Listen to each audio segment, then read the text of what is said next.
Ladies and gentlemen, welcome to a new, non-stop, never-ending episode of Real Business Roundtable. I am filled with ideas and these shows will never stop. Today's episode is called Skill versus Sale. Skill versus sale. What does that mean? That means if you are looking to start a business, you have an idea, you're going to make an app, you're going to create a technology, you're going to start some kind of business, you have to understand that sometimes it's not only going to be you. You need to break away from that Gollum mindset, mine, right? And open up to the idea that maybe somebody has a skill or can sell. Maybe you have both. And if you have both, that is wonderful. That is a blessing. That is great. But not all of us are built the same way. Sometimes people they're better marketers and sellers. They're better conveying value and knowing how to express something in a way to get someone to buy or see the value in something, right?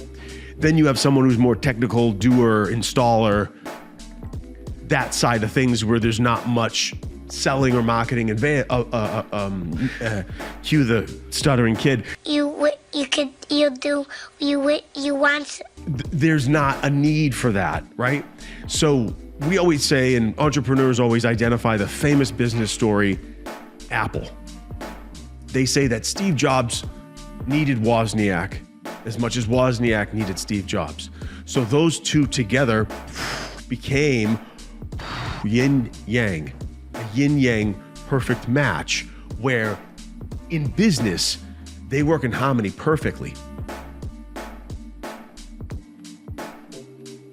Now, I've seen businesses where it was one half of the equation. And the person's driving a 1989 beat up rusty Toyota. Oh, you forgot to shout out. Did you shout out Powdered Toast Man? Ladies and gentlemen, a quick break for a shout out to Powdered Toast Man. You can have him fly across the screen, even though he probably won't do it. Every time. There's always some kind of disappointment, but we love you, Cam. Now here, I want to talk about those who are trying to start a business. If it's an idea that you can both execute and sell, then go for it. But if you are not a proven salesperson, and don't think that it's going to be like selling a donut.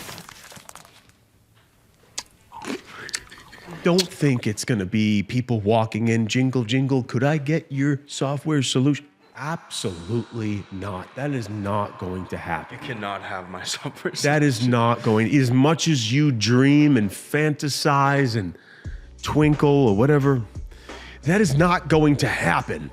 So you have an issue with the skill, the creator. Create something, mine, and it goes nowhere because nobody is selling it. Nobody's selling it. Nobody's doing. There's no transaction happening. Now, how long do you think that's going to happen? It's still all yours, right? It's still all yours. Embrace the skill versus the sale.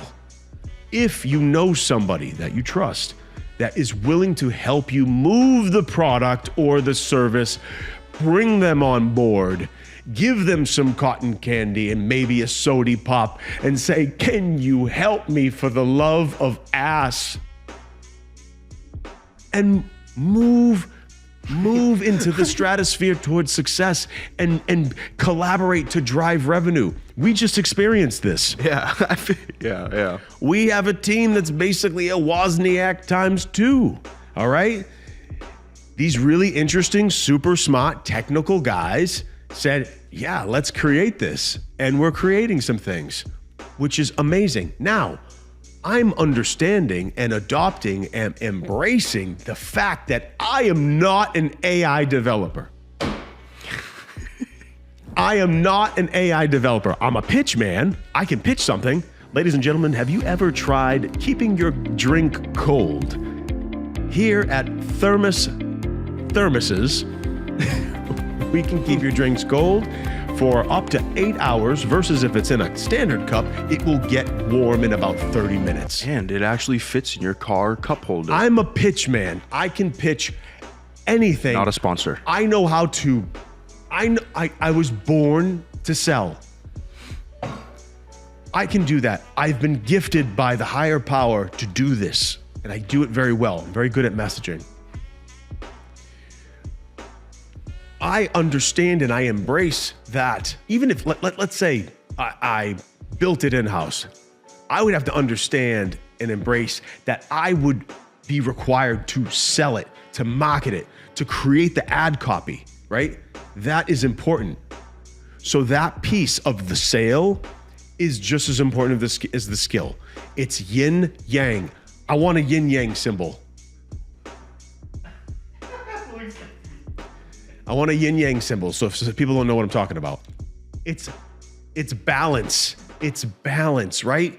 Embrace it in business. There are countless business owners that just think, oh, it's all for me.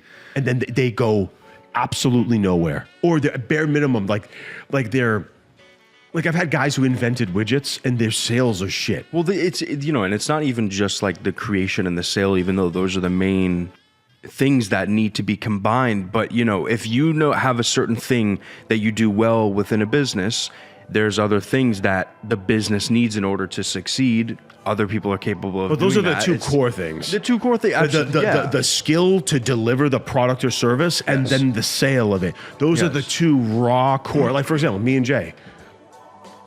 Skill, sale. Absolutely. It was just me and him. Yeah. Right? Skill, sale. So that's usually where a business needs to start. Doing it on your own can be detrimental. It's not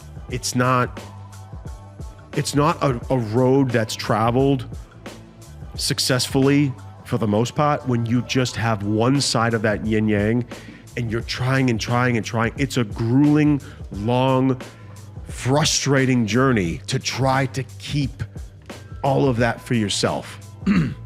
Hire a damn sales guy. Hire a sales and marketing pro and just go, hey, you got a track record. Let's develop a partnership, part-time. I'll give you 10%, 30%, 20%, whatever it is. If they become a partner, that's a different story. If they are a salesperson, offer them like some kind of residual or some kind of bonus plan, 10% of your book, whatever it might be. Offer incentive to make that rock star salesperson sell for you. Mm-hmm. You don't have to necessarily go into business with someone. You can hire the right employees. But if you bring that person as a partner, they're going to really, really give a shit. If you follow me, they're going to really care because now they have a stake in a company. Yeah. It's either you understand it or you don't, and if you don't understand it, you probably shouldn't be owning a business, if we're being honest here. You gotta sell. I don't understand yes, you have to, there's two different aspects of a business, right? Let's talk. There's the skill, and then there's the sale. And together they make a W. Yeah, then you win. 100%. That was awesome. That was amazing. I knew these engineers. That was amazing. I knew these engineers that used to make softwares, and they were thinking about hiring us for growth. And after meeting with their 3 other business partners, which were all engineers, we know how engineers think. Oh my God. Nothing against engineers, but they find the negative in everything, and it's a very interesting process to convince an engineer to do something. So I was talking to these 4 engineers, and they were like, oh, we make all these little tools and all these softwares, and we have all these wonderful clients, big name clients, by the way. I go, what do you do for marketing? Well, we'll create a landing page and run some Google ads. How do people even know that how do people know that solution exists? Well, we use different keywords. How do you educate the business that what it even does? Like, well, the problem that they have. they wanted to keep everything for themselves, every dollar for themselves, and their sales for each software solution was very small. Very small. Very small. Yes, collectively they added up. The guys were fairly successful. But if they just ponied up and did it the right way, we could probably turn each one into a $100 million software. This is almost one of the reasons why I say that sales is the most valuable occupation anyone could be in, because realistically, like, if you're good at sales, you could take your skill, which not everyone has. If you're really good at what you do, you can take your skill, which, like I said, not everyone has, and you could go do well with the company. You could do well selling your own thing as a 1099, whatever it is. You can be, but like, you could also convince other people that have good ideas that you are a valuable piece to their business. You take their idea and you bring it to the market and you sell. You do what you're good at. This,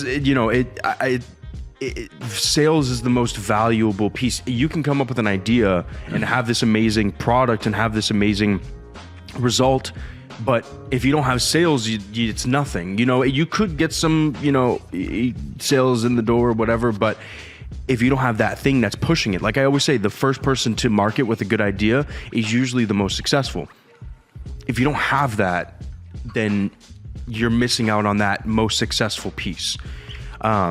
So yeah, that's one of the reasons why I think that truly, and not only that, but you can make a shit ton of money, is sales is just uncapped normally in most situations. But if you can sell, you'll always eat. Mm-hmm. I always say that. That's a very important foundational skill that I believe that everyone should have, because if you can sell, you know how to convey value, you know how to uncover needs, pain points, etc. It's all about being just charismatic and just quick in the mind, and a personable human. If you have those three qualities, you'd probably be very, very good at sales. Oh my God! Look at it! So much for joining us today on Real Business Roundtable. I hope you enjoyed today's episode. Please like, subscribe, turn on post notifications. We'll see you next time. Peace out.